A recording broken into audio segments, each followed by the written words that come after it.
Hey, everybody. Matt Gurney here. Gerson is with me. Israel and Hamas are at war. As we record this, we expect to see a ground offensive imminently. This all happened after we recorded our podcast last week, and there's no way around it. This is going to be a sadder podcast. The world has changed.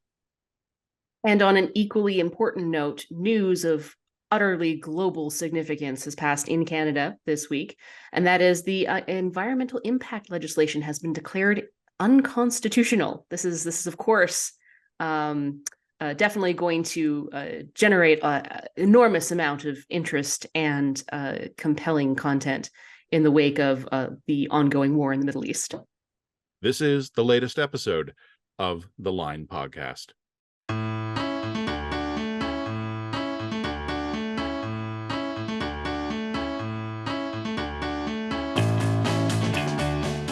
One more week, folks, until we all gather together for our first Line event in Toronto. Email us at lineeditor@protonmail.com. We're down to a handful of tickets, but we've got a few left. We hope you can join us in Toronto on October 18th. You know what? I'm a broadcaster, Jen. I've been on the radio every day this week, and I'm at a loss for words. Let me tell you before we get into it. I want to tell you what happened to me on Friday, and not that it's a huge story. Last weekend, of course, was the long weekend, Thanksgiving. And because of this, my son's hockey schedule had changed, and I didn't have to get up early on Saturday morning. So I stayed up late on Friday night. My wife went to bed early. She was tired. The kids went to bed at the normal time. And I'm like, I'm going to listen to music. I'm going to read books. I'm going to have a drink, like daddy's night off. What this actually meant is that I stayed up late enough on Friday to catch the beginning of the attacks in Israel Saturday morning local time. I didn't sleep that night because I could tell from the videos. I didn't have a sense yet of the atrocities, but I could tell people in Sderot with their cameras out their windows, and there's Hamas ground forces rolling through the city. I know enough about the region and the geography to have known that something catastrophic had happened. But what I didn't appreciate until later in the weekend was the carnage of it. I thought a few dozen guys in pickup trucks were driving through the streets, machine gunning random passersby. The fact that they were able to occupy settlements long enough to butcher the population and to carry off the children and the young women, that didn't become clear to me until later. Thanksgiving dinner was weird this year. Yeah. Again, I'm at a bit of a loss as to what to say about this as well. I mean, I can only speak to really just the reaction that I saw online and in media from Canada. I can speak to the Canadian perspective. It frankly horrified me to watch the degree to which a lot of established elements on what I will broadly term the left has responded to this. I think that, of course, that the conflict between Israel and Palestine is long running and complicated. History is complicated, part 100 in a series. But I think what happened is that you had a lot of people who had been steeped in the last couple of years in like decolonization discourse respond to initial reports about, violence in Israel, thinking that this was going to be a kind of a PLO style incursion and cheer it on, and then find their entire asses hanging out in public when it turns out that this is less PLO and more ISIL. Yeah. The types of atrocities, and we've talked about them at the line, that have been committed here. We're not talking about Hamas shot up some IDF soldiers, or Hamas, engaged in military targets, which might have been horrific, but understandable or legitimate according to a resistance kind of rubric. We are talking about terrorists and militants beheading babies, raping women, killing elderly civilians on the street.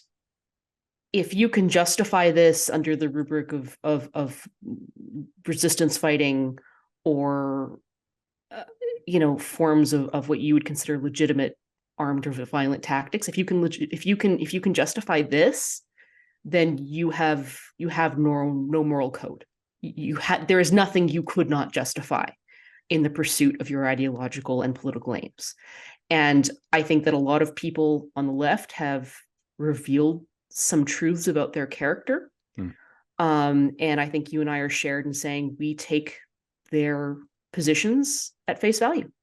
We accept their sincerity.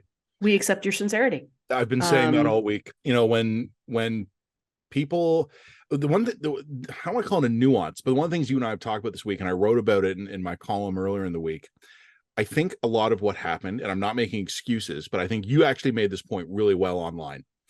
It was the long weekend in Canada. A lot of people weren't paying attention to the news. They heard, oh, there's been a flare up in violence. Rockets are flying around. There's artillery going back and forth. There's skirmishes. Oh, Hamas heard this before. And they went, oh, okay, the latest in a long running series. Nothing new here. Palestinian solidarity. It was age old stock standard response. I wrote in my column as well, if you are digitally savvy enough to be plugged into the live streams or the verified video accounts from reputable organizations that are coming out online, or if you're getting your news by reading the Globe the day after or catching the nightly newscast on the CBC, you have a radically different understanding of what's happening here. And I think there were a lot of people who either didn't care, and I think those people exist. I think there are people in Canada who know exactly what happened and love it. But I also think there's a lot of people who went, aha, outbreak of violence in the Middle East, part of a long-running, part of our heritage, right? Another heritage. Pull out the Kiev and wave the Palestinian flag. And they went right back to the positions that they have had since university debates. And what has been happening over the course of the week is increasingly, even in the mainstream press, not as much as I'd like and not as fast as I'd like, but the videos and the photos and the images and the survivor testimonials are coming out. And there's people who would have 5 days ago been stand with the people of Palestine who are now going, and I don't think they're all going to swing into turning into Zionists, but I think Hamas, by their tactical success, has split the left. This is the other thing that I think has become really obvious, and you and I have talked a little bit about this before, is that we sense that the left kind of had its peak moment in 2020, and the pendulum's been swinging back ever since. Yep. There is nothing more discrediting to what I would say sort of leftist identitarian rhetoric as watching people who 5 minutes ago would have said words or violence than cheering on Palestinian atrocity. Like, you know what I mean? Like cheering on the absolute most horrific and barbaric acts that can be committed against other humans, and to do so under, frankly, leftist decolonialism rhetoric and rubric. I mean, it just demonstrates that those people either have no internal moral compass whatsoever and they're not thinking through their positions, or brainworms, or they're brainwormed, or essentially those positions around words or violence are in fact utterly disingenuous and are only designed to shut down competing and alternative points of view. To me, it just betrays the absolute disingenuousness of those positions. You cannot simultaneously hold that words are violence and that mass rape is resistance. Yeah. It's an incongruent, it's utterly incongruous. You cannot hold those two positions simultaneously. You and I spoke earlier in the week, and we've warned everybody already that this is going to be a dark podcast, but we are, just for a minute, we're going to talk about particularly the element of sexual violence that has been revealed in this raid. Trigger warning. We talked in the week about how it was interesting, and you and I are monitoring some prominent left-wing voices or outlets or organizations that have taken a strongly denialist tact to the element of this that was involved sexual violence against prisoners and rape and mutilation. And one of the things that kind of jumped out at me, it's very similar to what you were saying a minute ago about the words are violence, but like mass rape is resistance. The very people who would have a week ago been standard bearers in the Believe All Women movement are like, well, not this time. There is a refusal to acknowledge credible eyewitness testimony, survivor testimony, medical reports, and journalism from credible organizations that this pogrom involved mass rape. And you had a brilliant insight when we spoke privately in the week about this. Killing in war is honorable. Raping isn't. And for the people who want to wrap up this resistance, like this whole thing as an act of resistance, if it is acts of violence against a colonial oppressor or striking of military targets, that can be a glorious part of your revolutionary narrative. Gang raping the female hostages doesn't fit that. No, and I think that we talked a little bit more about how that fit into the male psychology a bit. There is no military justification for rape. I mean, there's no military justification for atrocity most of the time. But I mean, if you are really, really sick in the head, you could justify killing children as like you're killing the next generation of oppressors, I guess. And I mean, let me be clear about how fucked up I think that thinking is. But rape betrays the truth of this. Rape is just gratification of male ego. Rape is about domination.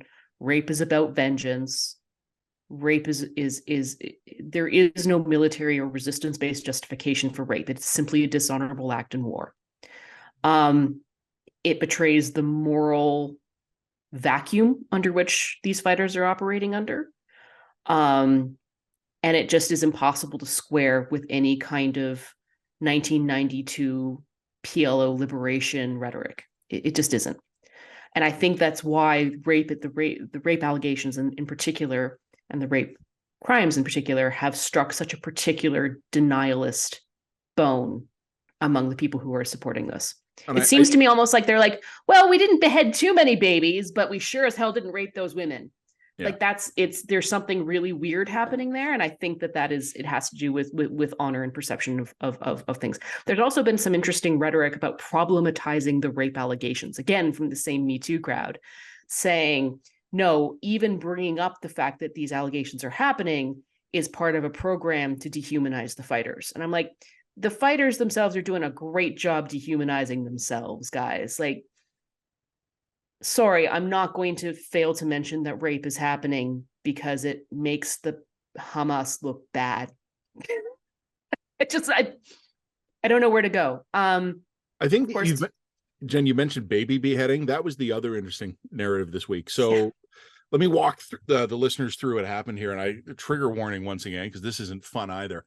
No. I-24 News is a TV news station in Israel. And earlier in the week, one of their reporters, when at a scene, one of the massacre sites in southern Israel, was told by a soldier that in broken English, the soldier spoke like functional English, but not good English. And he told the reporter, women, babies, their heads have been chopped. And that story went all over the world. I saw the New York Post had it. The Daily Mail had it.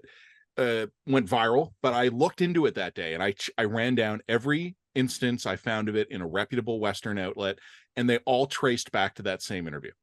And I went to myself, you know what? I've seen this happen before. One source being repeated in multiple places looks like multi-source confirmation, but it isn't. Yep. So we're both careful. I didn't say anything about it. I just I waited for it.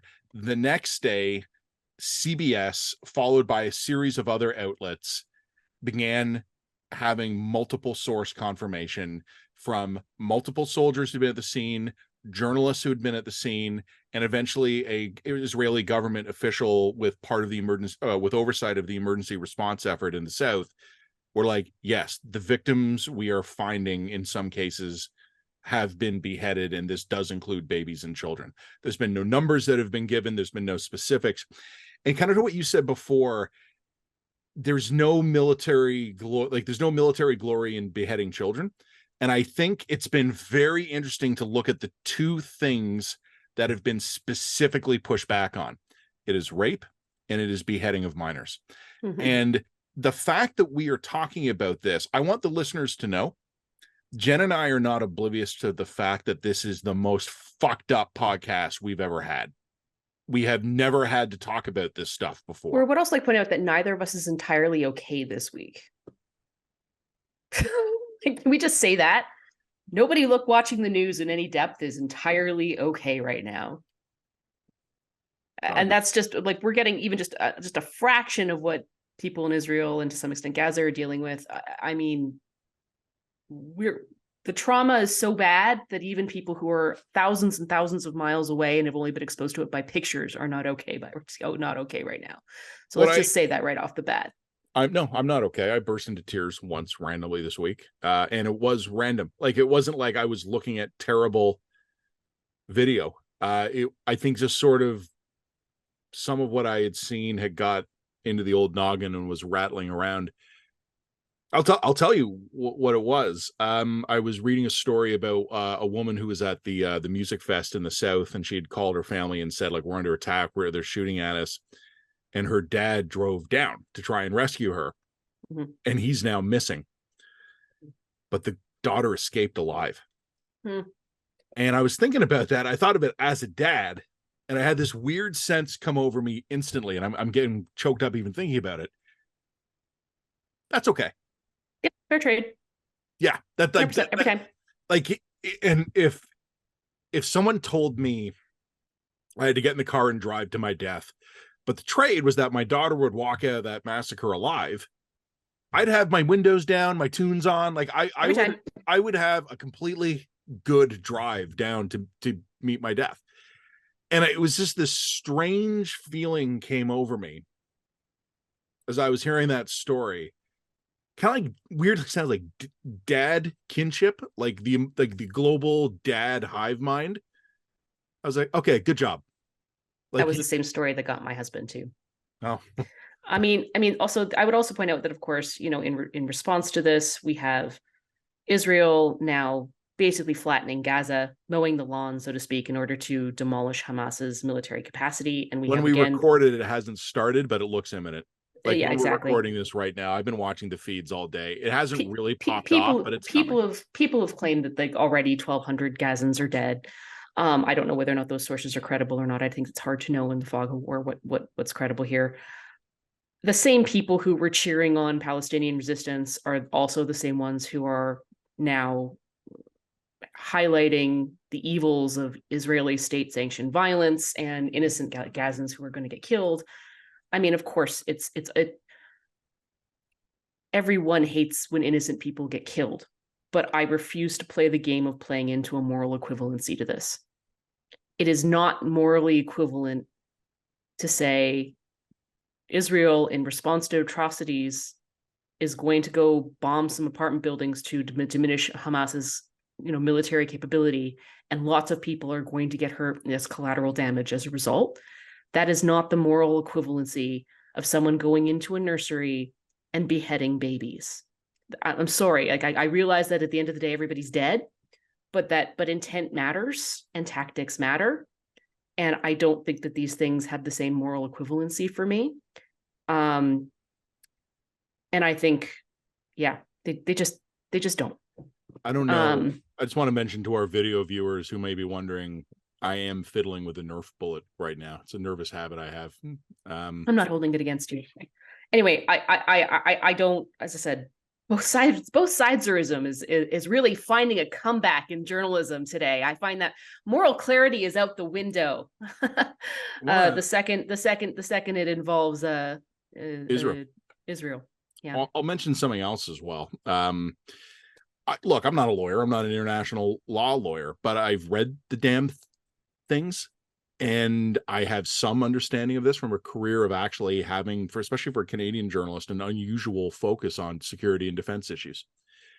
People don't know what the fucking laws of war are. Yes, there are some. By the way, no, there are, but like there seems to be this limit that what happens is that, like, at the start of a conflict, like, you're given, all right, you got 1,000 free dead civilians, but after that, it becomes a war crime. Like, no, every military strike, every single one of them Israel undertakes, will have to meet a proportionality test. Yeah. Does the military value of the target warrant the amount of civilian life that Israel reasonably believes may be lost?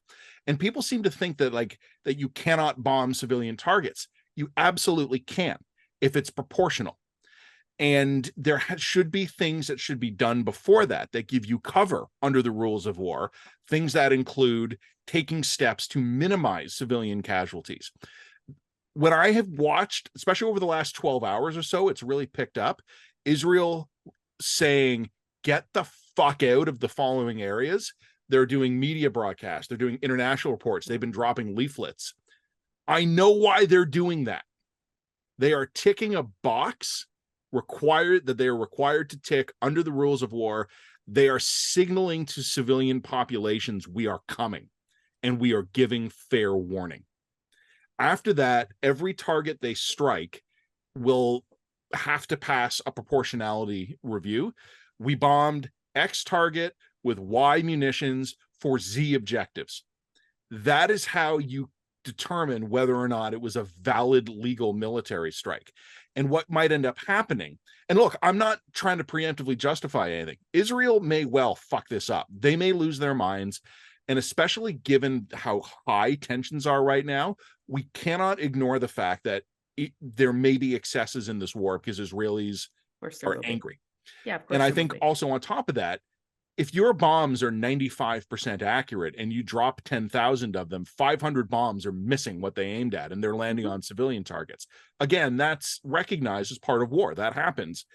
But what may end up happening here, and this is going to piss people off, it is theoretically possible to amass massive civilian deaths by an accumulation of completely legal proportional military strikes.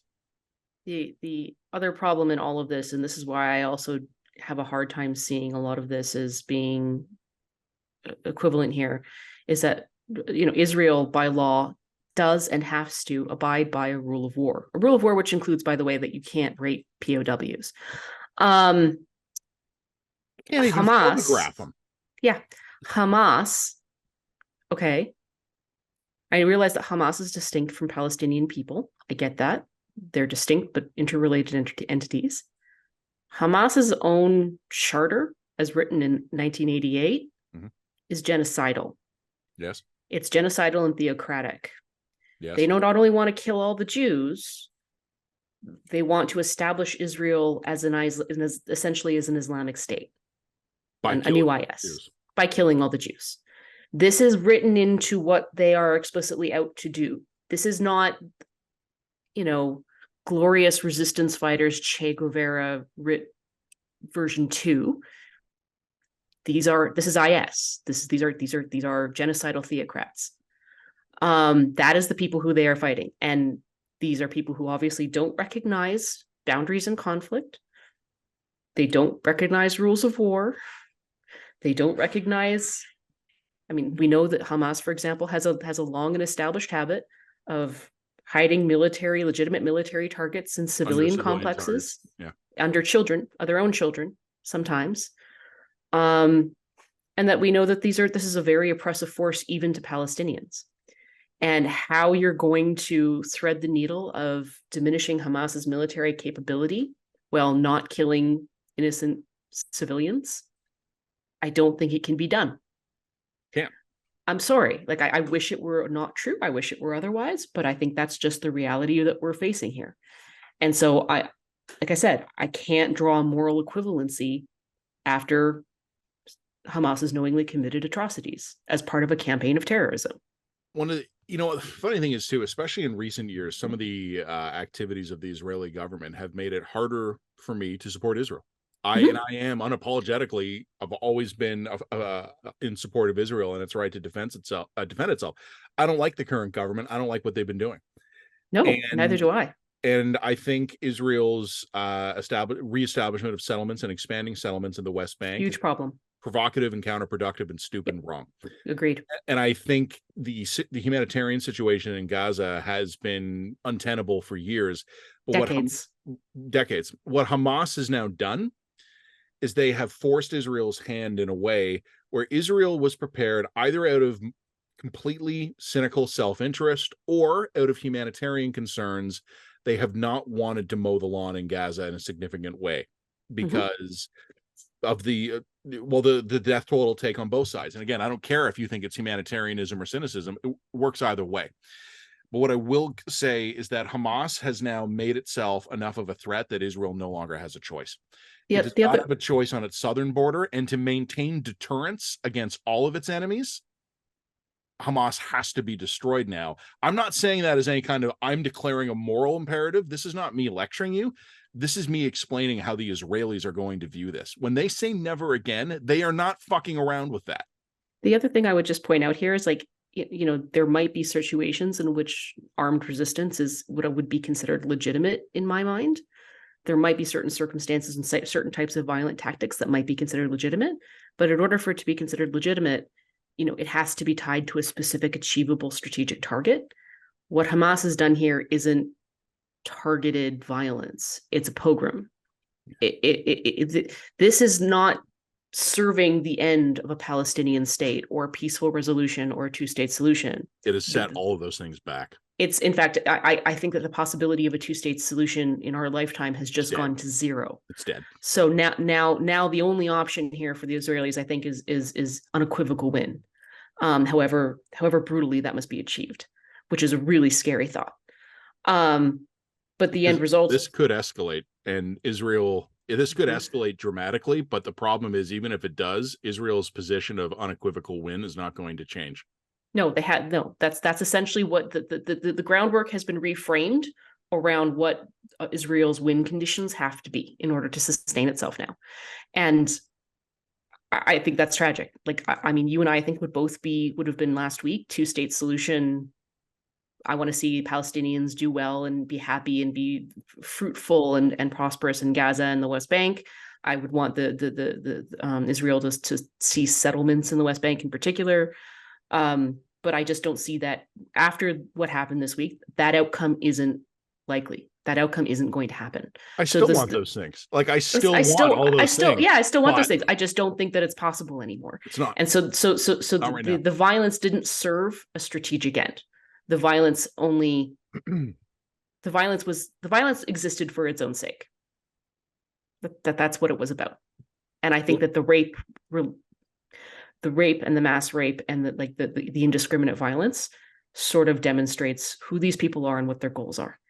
And I don't think that can be allowed to coexist with anything resembling an organized state. Israel, and I think people underestimate how when there's some horrible crime in most of the world, we in the West go, oh, that was awful. Never again. Never again. For us, it's a slogan. We say never again the way Republican senators say thoughts and prayers after a bunch of kindergartners get mowed down by someone who shouldn't have had a gun. Never again, just so long as we don't have to use violence to ensure that happens. Or think about it or do anything about it or raise the foreign aid budget or like bulk out our diplomatic staff. Never again is a slogan in almost every Western country, minus one. They take it seriously there. And I wrote this in my column. One of the videos I saw of Jewish women being shoved into some kind of vehicle, I wasn't clear what kind of vehicle it was, but they're being packed in like cattle and carted off to the slaughter. You don't need to know a lot of history to know what that is reminiscent of. And there's one country in the world that exists to not let that ever happen again. Hamas has made itself either through kind of a nihilistic apathy, like, oh, we don't care, or tactical and strategic miscalculation. They have turned themselves into an existential threat that Israel must destroy, first of all, to destroy it for its own security, but also to show the rest of the world that they mean it when they say never again. Mm-hmm. And I'm not trying to justify any of the excesses we might see. And obviously, I know this is going to sound trite.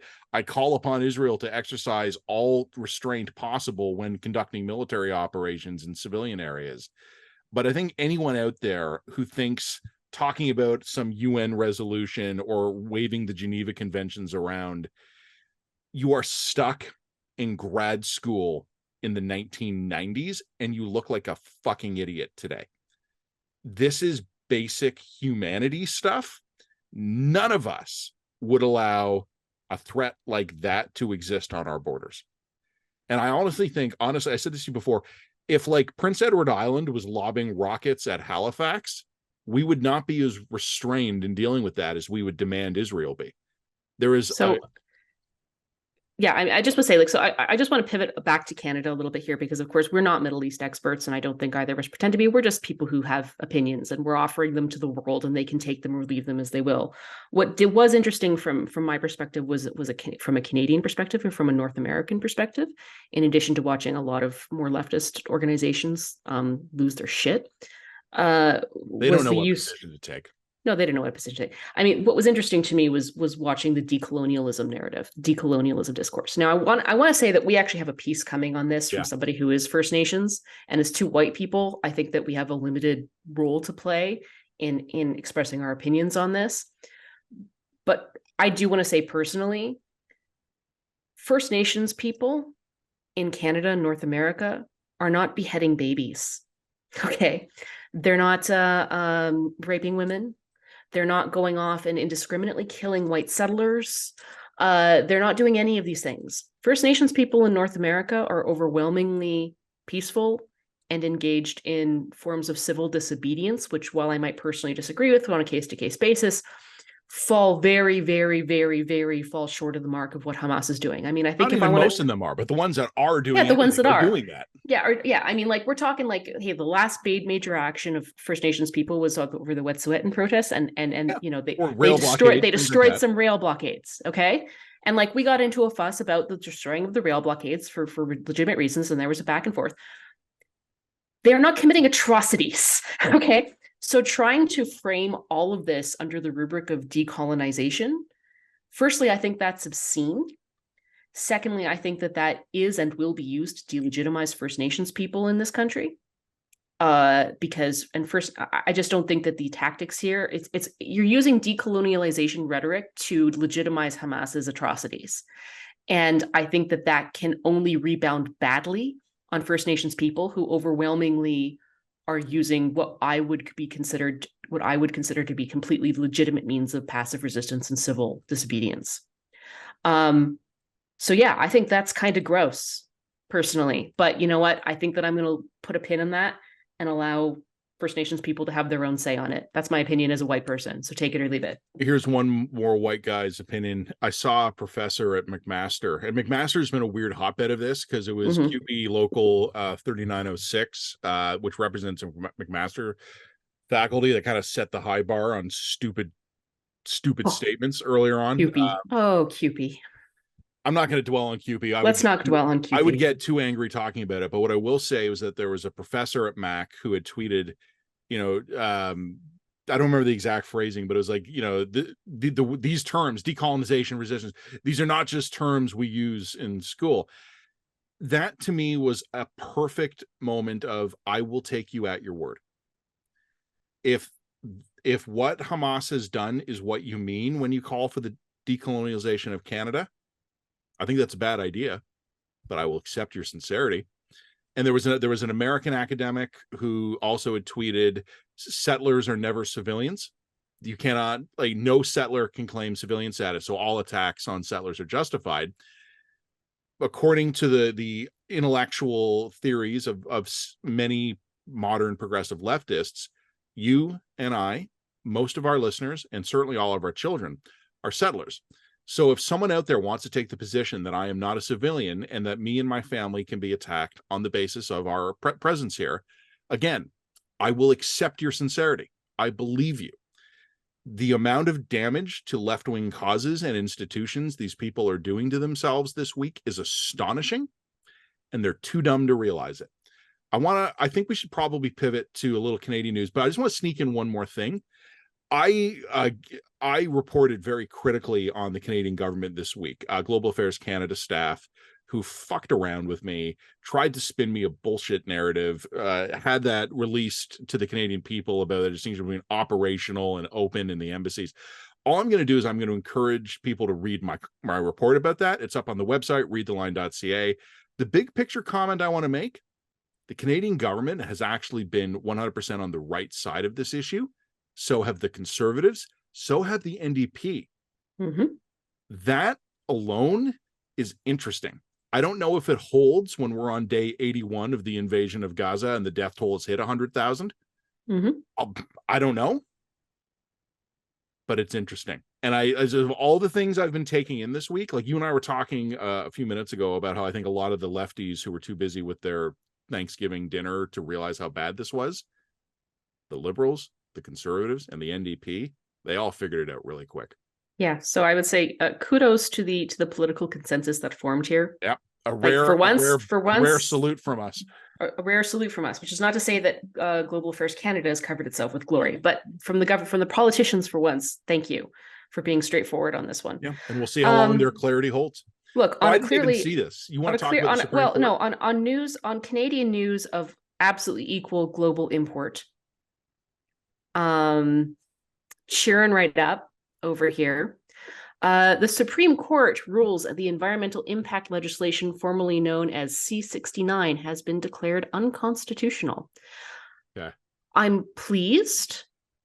Was that the No New Pipelines Act? Like that's the conservatives nicknamed it? C-69, which had been nicknamed by Jason Kenney the No More Pipelines Act. Yeah. It was sort of this triumvirate of legislation that the federal Liberals have come down on, which had the probably intentional but slightly inexplicit effect of shutting down growth of major infrastructure like pipelines, mines, that sort of thing.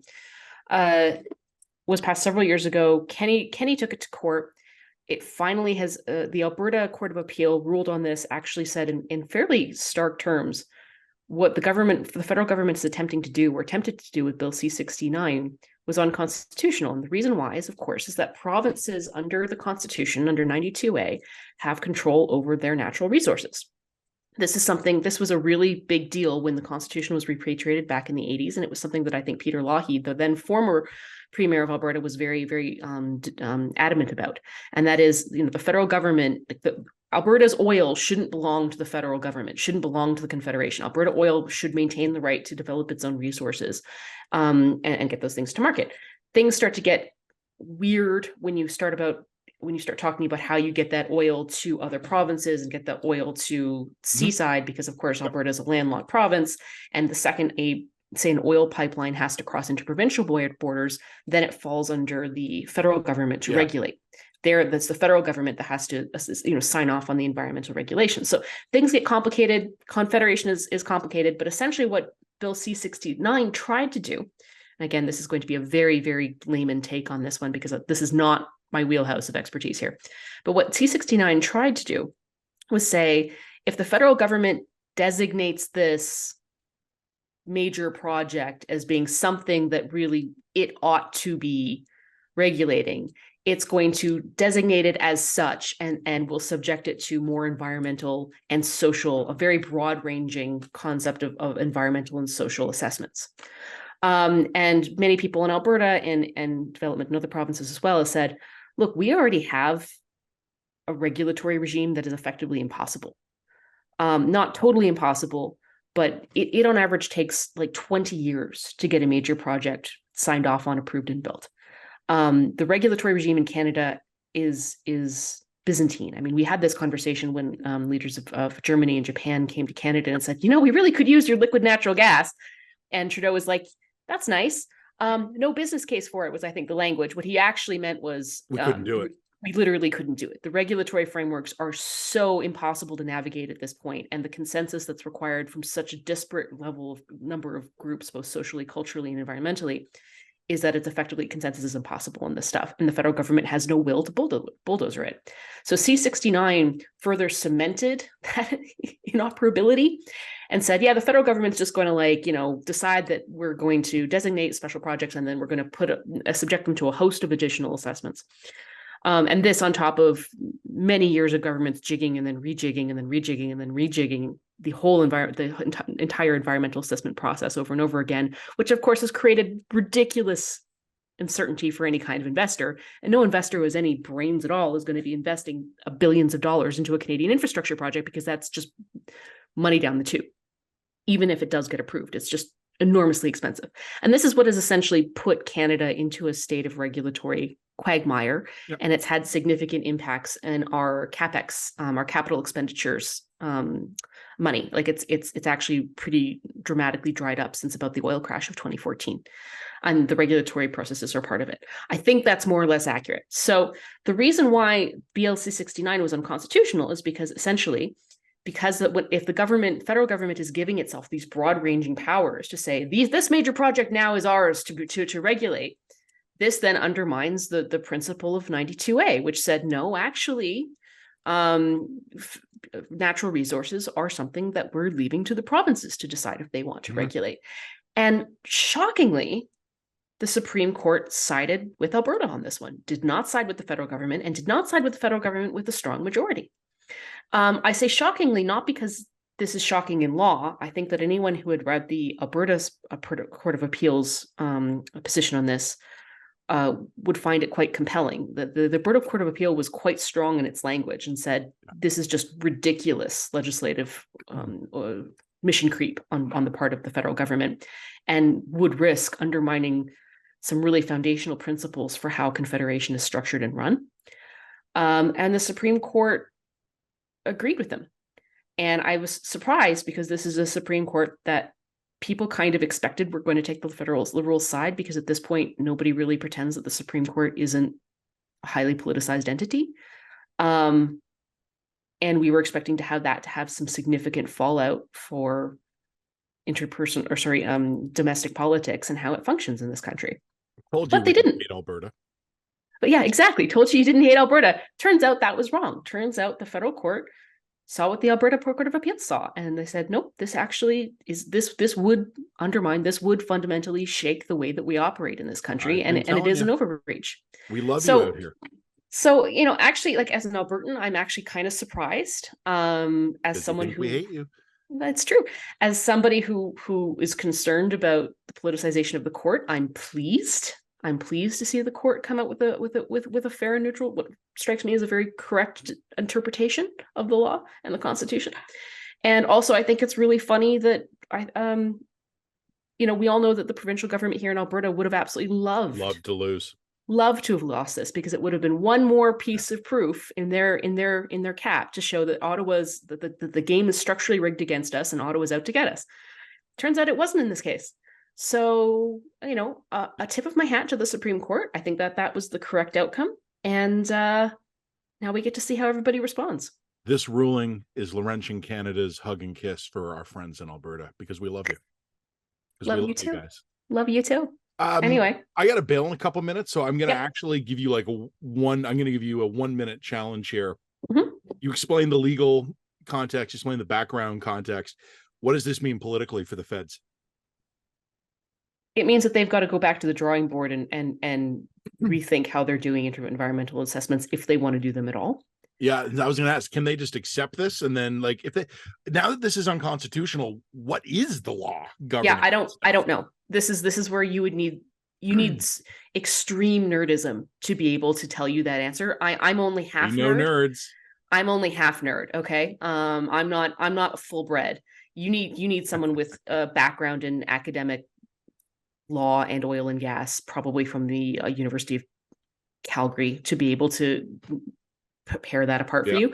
I don't know whether or not this means that the law just gets thrown out, the law has to be replaced, or whether or not the existing regulatory structures are more than adequate. It's not like we don't have regulatory structures in Canada. We do. Strong ones. Even the provincial regulatory structures are very strong. So, albeit not without their own things I could nitpick. But I don't know what the answer is from a policy or a practical point of view. From a political point of view, I think that this is a very significant loss for the federal government. And it's a precedent, right? Like, it's a precedent where the Supreme Court is, can you hear me right? It's a precedent where the Supreme Court is really clearly delineating a limit to the federal government's power and overreach. And that is going to have some long-term legal consequences and understandings going forward. So people are actually quite surprised by this. I think it probably reaffirms the status quo for how our Constitution works. So that's good. And now I don't know what happens next. Well, I will say this. I'll say two things. One of them is unrelated, but it's also interesting. The Liberal government this week had to punt their gun seizure 2 years because they've been trying to figure out how to seize all those guns. They can't do it. They can't get their shit together. There's no deliverology there. So they've punted it, in fact, so long that all these apparently super dangerous guns held by super dangerous Canadian gun owners can keep them for another 2 years. This just speaks to the fact that these guys don't actually think the guns of the Canadians pose any danger. Like, if you actually thought there were thousands of ticking time bombs out there, you'd do something. But they've punted it until after the next election. So that either tells us that they are more disorganized than we thought, or that they have made a strategic decision to keep this issue alive for the next election so that they can run on, we're going to ban these guns, but Pierre Poilievre will let those dangerous Canadians keep them. I don't think it'll work. And I've told you that before, but I think just this week, the Liberals have taken a hit on guns and the environment. It just speaks for the federal politics. It's not going well for them here. The only other thing I would just say, and it's just a reminder, and I've said this already, we don't hate Alberta as much as you think we do, and Albertans should get over that. It's not hurting us, it's hurting you. I'm working on it, Matt, one Albertan at a time. I'm doing my part. To the people of Alberta, I've said this before, and I will say it again, I love you. From Toronto, with love, I'm Matt Gurney. I'm Jen Gerson in Calgary. Have a great weekend, everybody. God help us all.